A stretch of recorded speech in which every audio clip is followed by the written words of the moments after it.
What a head, son! What a head! Welcome to Across the Pond Review, where we review anything and everything about the Premier League. I'm your co-host, Owen G, and to the left of me, one of my best mates, Lewis. Lewis, how you doing tonight? I'm feeling pretty good, being that I won the predictions from last week. And It's week one, mate. It doesn't matter. Listen, man, you lost, so you have to explain how our point system works. All right, so for all of you guys watching this video, our point system for the predictions works as follows. If you guess the team correctly, you get 1 point. If you guess the score correctly, you get another point. So, for example, Manchester City versus Arsenal, last week I guessed that they were going to win 3-0. That's 1 point for guessing the score, and for guessing Manchester City, that's 2 points. Okay, so Lewis, you had them winning 2-1, so you only got 1 point for that game. What about the next game? All right, Liverpool-Newcastle. Final score was 2-0. I predicted 3-0. I got a point for that. You predicted 1-0 in Newcastle's favor, and you got 0 points. The boys from the Toon let me down, man. What can I say? You gotta have faith in the Reds. You'll never walk alone, lad. So, yeah. Next. Spurs-Huddersfield. 2-0 was the final score. We both guessed 3-0. We each got a point. Chelsea versus Man City. Final score 1-0. We both guessed incorrectly. We both gave the win to Chelsea. Man City got the win. Boys letting me down again.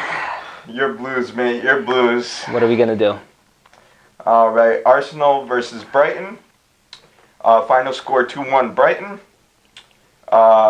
We both got 0 points on that one. I guess 3-2. You got 1-0. Next game, Man United versus Palace.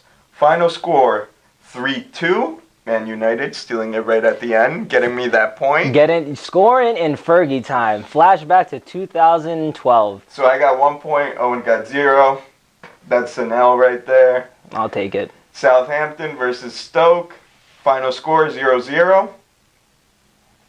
And we both guessed incorrectly, correct? Yep, we both guessed incorrectly, 0 points. But on top of that game, you know what I want to talk about? Jack Butland. Again, lad proved himself to be England's #1. Made some great saves. They were playing away from home, which is tough. And it was hard for him to perform, but he got the job done. Let's see when Southgate calls up to the next friendly. I'm sure he'll be in there, so it'd be interesting to see who he starts. Yeah, but that's a topic for another video. Let's go. Let's start talking about the football from this week. We had a lot of football this week. Now let's get to it. What's our first game? All right, Tottenham versus Huddersfield. Your thoughts on the game? Well, Tottenham proved once again to be a contender for the top 4. Heung-min Son played a hell of a game. Man of the match for sure. Had 2 great goals. One, he took on the keeper, put in the back of the net. The second one was a nice cross from Harry Kane. And someone who doesn't tend to score with his head, Song put it in the back of the net, and you got the win, 2-0 Tottenham. I agree. Sonny has been on fire lately. Yeah. And did you catch that Tottenham Juve game? Of course. I was very let down. Hashtag Pochettino out. Spurs, they let me down against Juventus. I'll be honest with you. I thought they came into this game with the upper hand. They scored 2 goals in Turin. All they had to do was maybe score 1 and then just defend. And with the defenders that they have, the midfield that they have, it was very possible for them to get the result.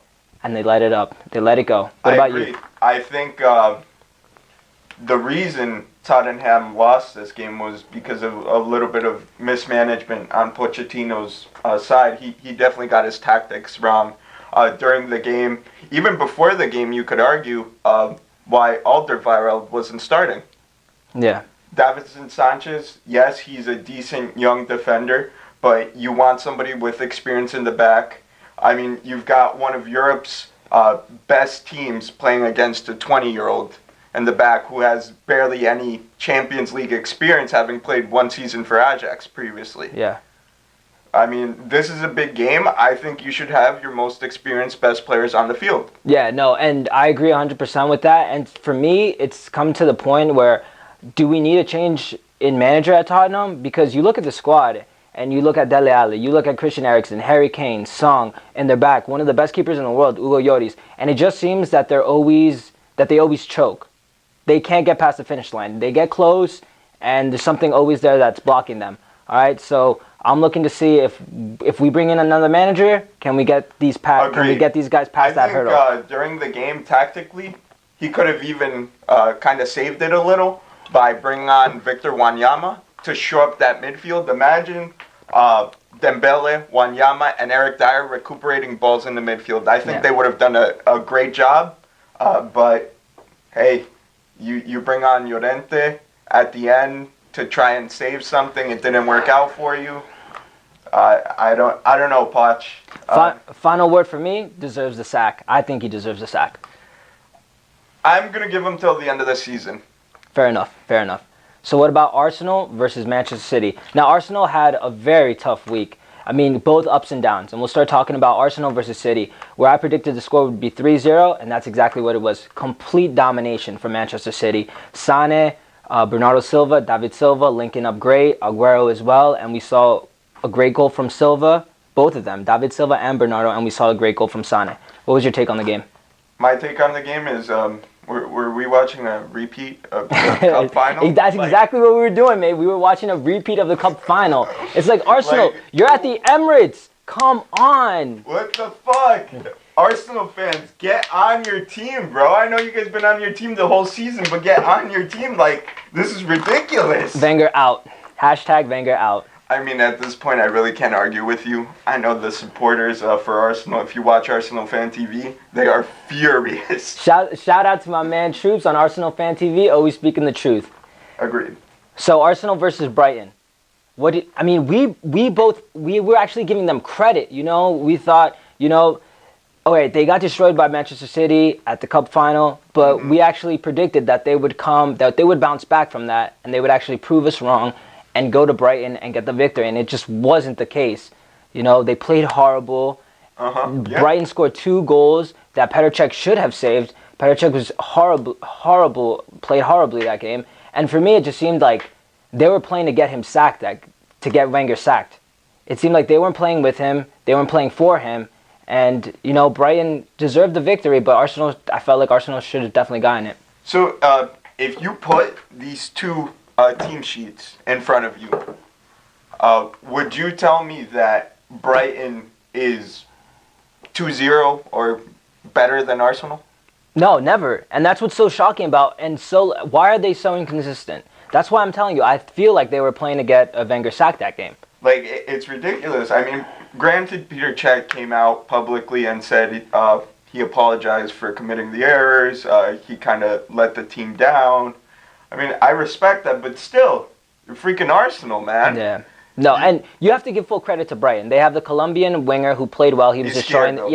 He was destroying them throughout most of the game. This is the Premier League. If you don't come playing 100% every game, you're gonna lose games. And full credit to Brighton and Chris Hughes, lined up his team correctly, and they came out and they got the job done. Aubameyang scored, but who really cares? A nice flick. It was a nice flick. I'll give it to him.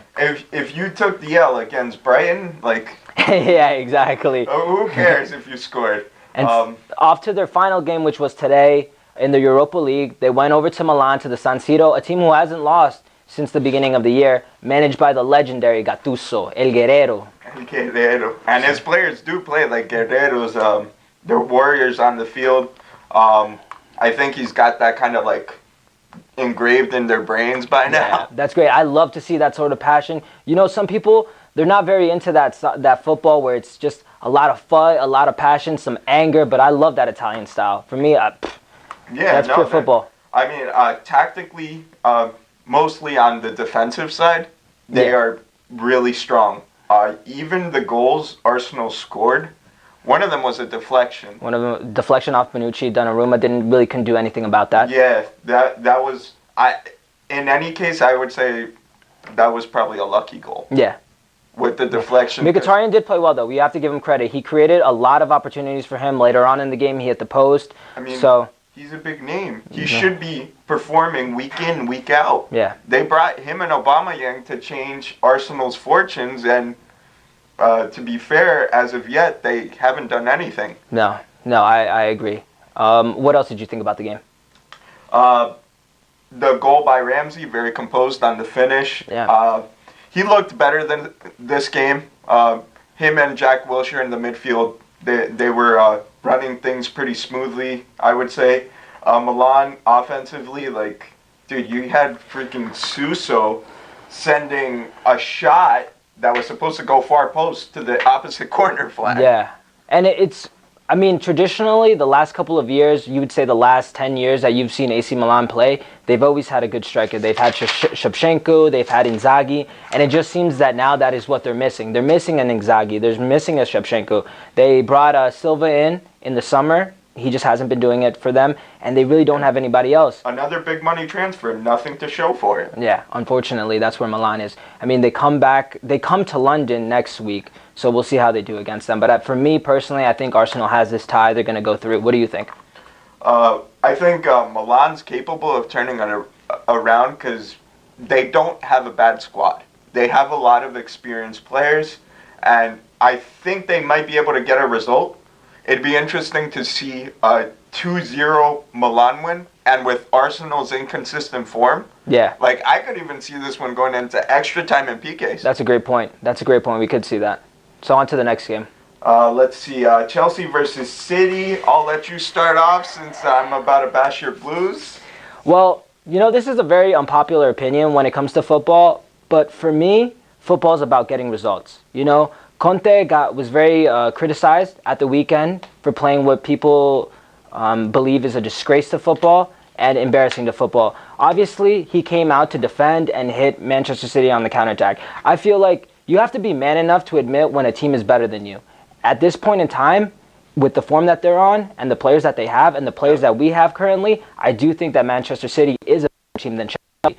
So come with a game to defend and then counterattack, I think that's great, but you have to execute it like that. I think that if he would have started off with Giroud, it would have, like I said last week, we would have created more opportunities to score. And the false nine, it's never worked. It didn't work against Bournemouth. It didn't work against Watford. Surprisingly, it only worked against Barcelona. But any other time that we played it, it has not worked. And Hazard even came out publicly and said that he doesn't like playing in that false nine role. So hopefully that's the end of that, and he doesn't get stubborn. But like I said before, a lot of people were complaining about the possession. City had like 70, Chelsea had 20. I don't mind, I don't mind that they play like that we play on the counter. As long as we get results, that's all I care about.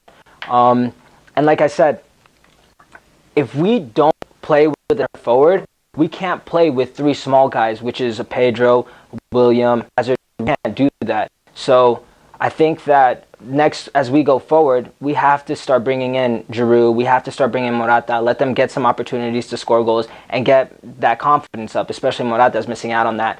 When it comes to the back, I think we're solid. We have to let the team that we had last year. We had Cahill, we had David Luiz, and Azpilicueta in the back, and they were rocks. This year, David Luiz has a knee injury. Cahill hasn't been in good form. So we have two very young center backs in Antonio Rudiger, 24, and Christensen, 21. Playing in the back, and it's a lot of pressure for them, and granted, in a couple of years, they'll be experienced and we'll be set. But right now, Christensen made a mistake, and that cost us the goal, and that's why we lost 1-0. What did you think about the game? All right, so like you said, I think there was a little bit of mismanagement from Conte. Giroud or Morata definitely should have started. Yeah. You can't keep playing Hazard out of position. It just doesn't work. Maybe against a smaller team, you could go. But even then, I mentioned Bournemouth, we lost when we played. Watford lost when we played that. So it's like it's not working. You might be able to get away with it, but if you're playing Man City, arguably the best team in Europe, yeah, exactly. You're not going to get away with that. No. The Christensen mistake.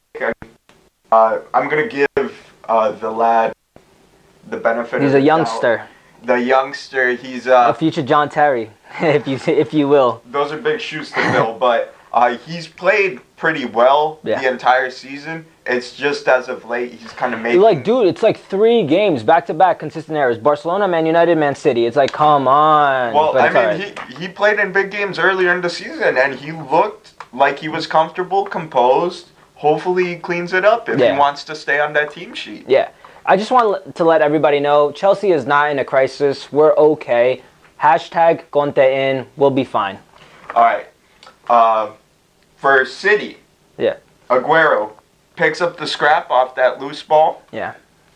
Lays it off for David Silva.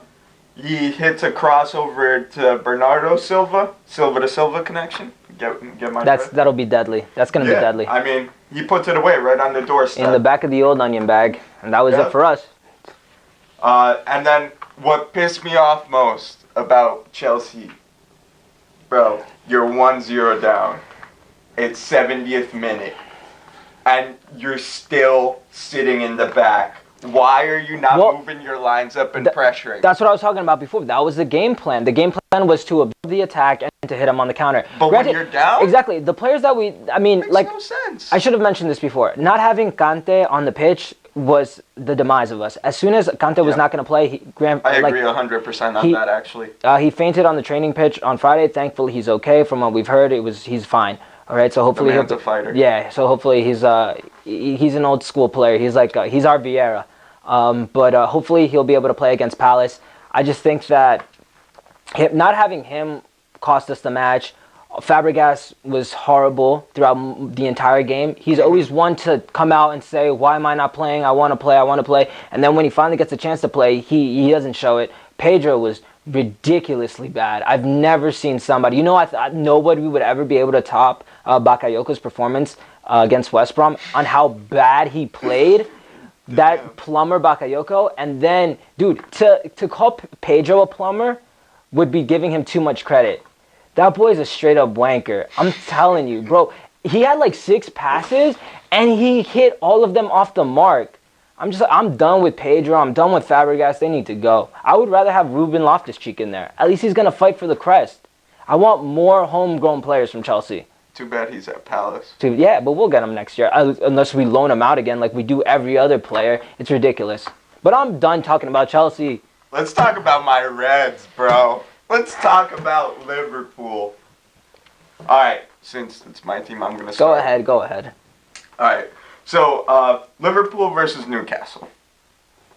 I mean, textbook Liverpool. High press. We get the win. You thought Newcastle was going to win. I did. I thought that Newcastle, especially Rafael Benitez, he's got a lot of history with Liverpool. He was going to come out. He was going to fire these players up. And it just seemed like that Liverpool attack was way too much for these guys. And you're right. We were talking about it last week. Is it the most deadly attack in the Premier League? I mean that attack. Salah, bro. Salah, well, he's a goal-scoring machine. Like we were talking about before, he's reminiscent of Henry when Henry first came to Arsenal. People knew that he was good, but they just didn't know how well he was going to perform. We all knew Salah was good. We didn't know he was this good. Listen, a lot of people have criticized Klopp and how he does transfers, but you see in the long run, it pays off. He wanted Van Dijk. He got Van Dijk. Now we're getting results with Van Dijk. Yeah. He wanted Salah in the summer. Salah is fighting for the Golden Boot. Yep.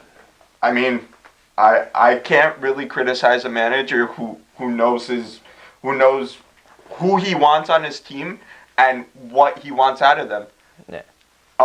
Oxlade-Chamberlain, another player, he completely transformed. Yeah, I've always liked Ox. I think Ox has always had much potential, mismanaged with Wenger. Now that he's with Klopp, he's been playing well. And I got to mention it because, like I mentioned before, a man's got to admit when he's wrong. Last week I said that Karius would come out and he'd make a mistake, cost you guys the game, and he shut me right up. He made a brilliant save in the first half. You did say German keepers are good keepers. Yeah, German. See, that's the thing.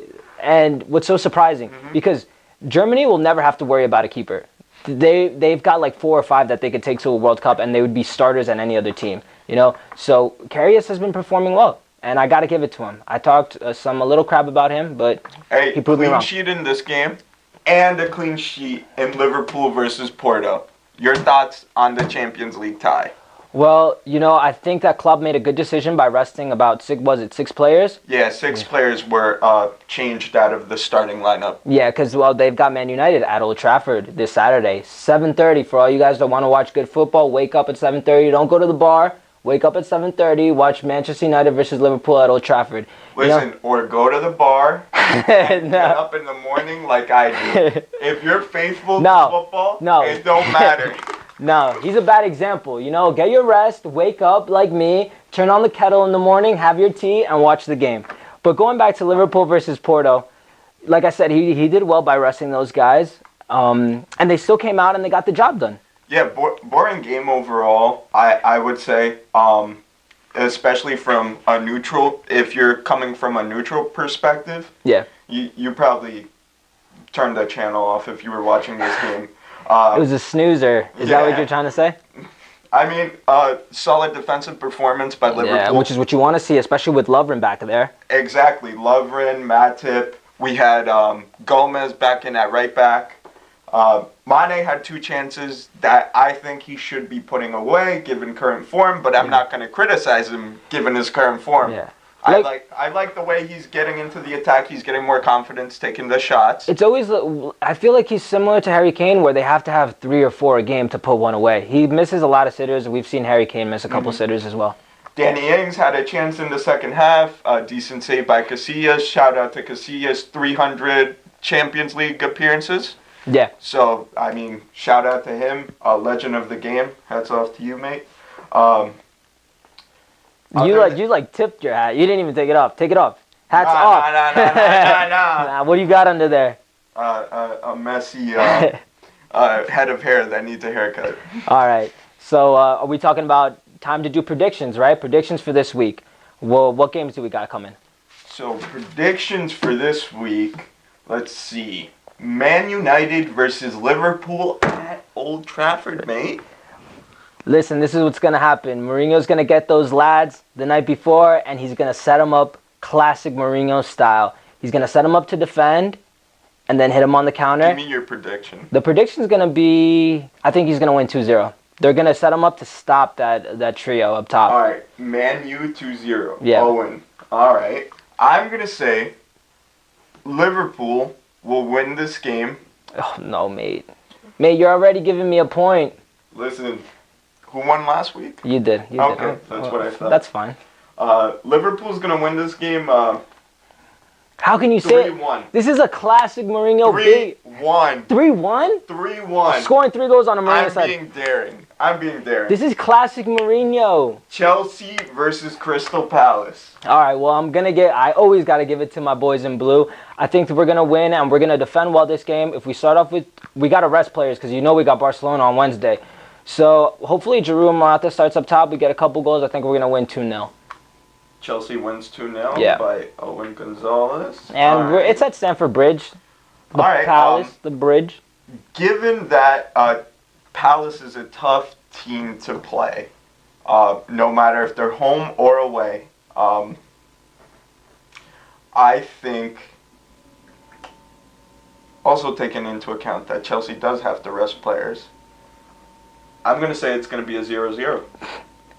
Bro, a snoozer. You're giving me the win for next week. All right. A snoozer. Next game, Arsenal versus Watford. Arsenal versus Watford at the Emirates. This is interesting because we know how inconsistent Arsenal can be. But so is Watford. Yeah, Watford is also inconsistent. They played well against Chelsea a couple weeks back when Deulofeu made his debut, and they scored a lot of goals on us. But since that, so, yeah, no, agreed.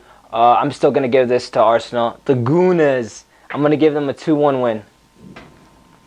No, actually, you know what? 2-0, because I want my boy Petr Cech to get his 200th Premier League clean sheet. 2-0 for Arsenal. All right, I'm going to go with...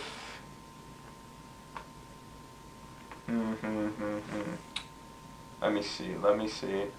I'm going to go 2-1 Arsenal. I think Watford will still get a goal in there. See, let me just tell you real quick. This is my professional prediction. I would love to see Watford beat Arsenal at the Emirates. That would make my day. # Wenger out. We'll see about that, mate. Next game. Let's see. Bournemouth versus Tottenham. Bournemouth home at the Vitality. This is a tough one. Nah, no way. I think Tottenham are going to come out and they're going to want to prove something to all the doubters, They lost against Juventus at home at Wembley, which is pretty bad myself, if I do say. But I think Tottenham are going to come out. Harry Kane is going to get back on the score sheet, and they're going to win. They're going to win 1-0. It might be tough, but they'll win 1-0. 1-0? Yeah. All right. The man said 1-0. I'm going to say this is going to be a 2-2 game.